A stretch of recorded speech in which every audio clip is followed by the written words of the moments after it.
Subscribe और bell icon को दबाइए हमारी लेटेस्ट वीडियो सबसे पहले। तो वहाँ पर दशमी की रात 9 दिन तक जो पूजा पाठ करते हैं, पूजा पाठ करने के बाद में हमारे गुरु पंडित जी कोई भी हो, मैं उनको सभी को आराध्य करूँगा, उनकी मेरी दुश्मनी नहीं है। आप लोग हमें क्लियर करके बताएं कि आप अगर उसकी 10 दिन पूजा करते हो और वो पंडित है आपके अर्थ के हिसाब से, आपके वेद के हिसाब से, तो आप लोग दशमी के दिन उनको क्यों जलाया जाता है?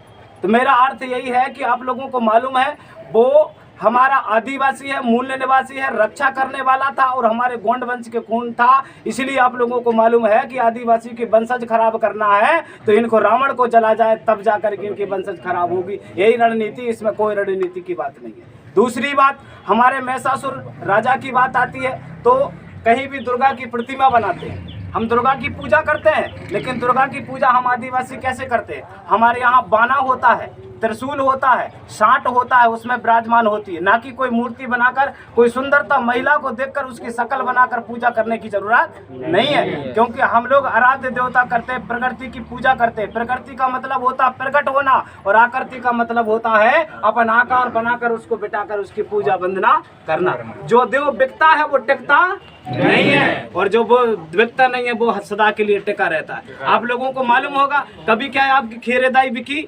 नहीं। क्या मुटवा बाबा बिका? क्या गांव का पटेल बाबा बिका?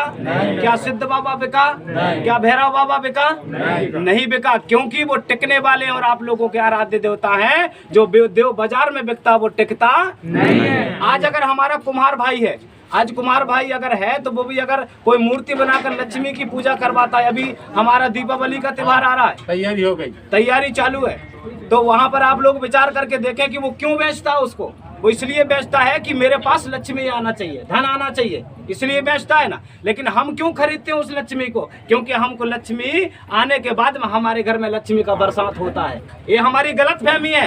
अगर बिकने के बाद में क्या एक आध दिन आप लोग एक काम करना, 1 महीने पूजा करने के बाद में एक दिन कहना उस मूर्ति से कि हे महालक्ष्मी माता हमको 10 रुपए देना। अगर वो तुमको दे देती है तो मैं कहता हूँ उस मूर्ति की सदा उसके सामने बैठकर पूजा करना चालू करते हैं। मेरे भाई बहन, आप लोगों को ये मूर्ति कुछ देने वाली नहीं है। मैं किसी के देवताओं का आलोचना नहीं कर रहा हूँ, किसी को विलोचना नहीं कर रहा हूँ, आपके सच्चे नेत्र खोलने की तैयारी कर रहा हूँ। आप लोग पत्थर में जल न चढ़ाएं, आप लोग जाकर कोई पेड़ में जल चढ़ाएं और जाकर के सुबह अपनी धरती माता का पांव परे, अपने माता पिता का पैर परे। और जब आप लोग सुबह उठते हो, अमास पूनो ना भी हो तो आप लोग पैर धोकर अपने माता पिता का पीना चालू कर दो, जिसको ST SC और OBC कहा जाता है। सभी समाज के लोगों से मेरा रिक्वेस्ट है, आप लोग ऐसा करना चालू करोगे तो आज नहीं, कल नहीं, आज तो छोड़ो, आने वाले समय में भी तुम्हारा वही अधिकार होगा जो आप लोगों के समय पीछे हजारों साल आप लोगों ने छोड़ गए। उन्हीं देवताओं के बारे में बात करने जा रहा था। अभी आप लोग इन चीजों से भी वर्जित हो गए। आप लोगों को मालूम होगा अभी आप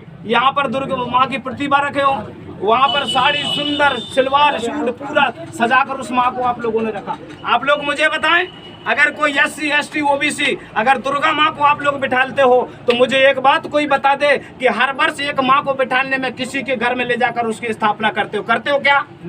नहीं करते। क्यों नहीं करते? आप लोग उसे जब 7 8 दिन 9 दिन पूजा करते हो, ले जाकर जहाँ पर सब लोग मलमूत्र करते हो उस जगह में उसे फेंक देते हो। क्या तुम्हारी माँ है? वो तुम्हारी माँ नहीं है। आप लोग उसके साथ में दंड करते हो, आप लोग उसके साथ में मिथ्या करते हो। आप लोगों को इस बात की कोई परिभाषा मालूम नहीं है। सभी को मेरी ओर से जय सेवा, जय बड़ा देव, जय गोंडवाना, जय सेवा, जय सेवा। नहीं लगाना है भैया।